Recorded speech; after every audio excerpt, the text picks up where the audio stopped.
कुछ दिन पहले मैं डेरा गाजी खान में दरिया सिंध के किनारे गाजी घाट के मकाम पर सैर के लिए निकल गया। दरिया के किनारे बैठकर शाम के मंजर को देखकर जिंदगी के बारे सोचते हुए मेरे जहन में एक ख्याल आया कि जमीन पर कोई नज़ारा भला इस नज़ारे से खूबसूरत हो सकता है क्या। ये नज़ारा जहाँ दूर से आती हुई ये कश्ती न जाने कितनी सवारियों को ये दरिया अबूर कराने में मददगार साबित हुई होगी और न जाने कितने ही सयाहों ने इसमें बैठकर चंद लम्हों की खुशियां इकट्ठी की होंगी। और अब जब ये कश्ती अपने घरौंदों की तरफ वापस आई है तो इसे देखकर कितने ही बच्चे ये सोचकर दौड़े होंगे कि आज बाबा हमारे लिए क्या लाए हैं। इस बस्ती के मकीनों के लिए ये दरिया किसी खुदा से कम नहीं है जो इनको पालता है, इनको रोजगार देता है और तहफ़्फ़ुज़ देता है। शदीद गर्मियों में अपने पानी से हवा को ठंडा करके इनके घरों में भेजता है। ना जाने कितने ही लोग तो इसको वाकई खुदा मानकर अपनी मन्नतें और मुरादें पूरी करवाने यहाँ दौड़े चले आते हैं।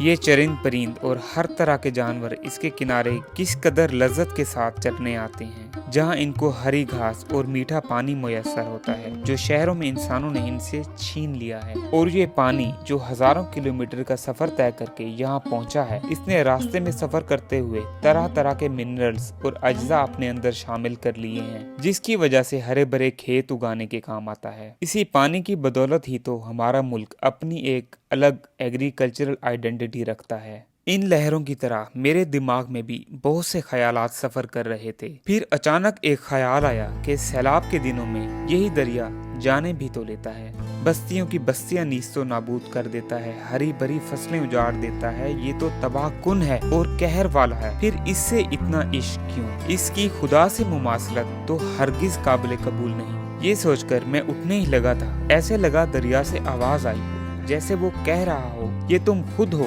जो एक दूसरे के लिए नुकसान बांटते हो। जब तुम मेरे रास्ते तंग करते हो, मेरे पानियों से फायदा उठाने की कोई प्लानिंग नहीं करते और एग्रीकल्चरल प्लानिंग की बजाय शहरों में सिर्फ रंग बिरंगी इमारतें बनाते हो, तो सैलाब के दिनों में जाहिर है उनको डूबता हुआ देखोगे। जहाँ अर्बन प्लानिंग का फुकदान होगा और मेरे रिवर फ्रंट्स अनप्लैन्ड होंगे, मैं सिर्फ उन लोगों के लिए नुकसानदेह हूँ। बाकी जाकर अच्छे मुल्कों में देखो, वहाँ तो मुझसे किसी को कोई खतरा नहीं। इससे पहले दरिया मजीद कुछ कहता, मुझे शर्मिंदगी का एहसास सताने लगा और उठकर कश्ती की सवारी करते हुए दरिया के दामन में तैरने लगा।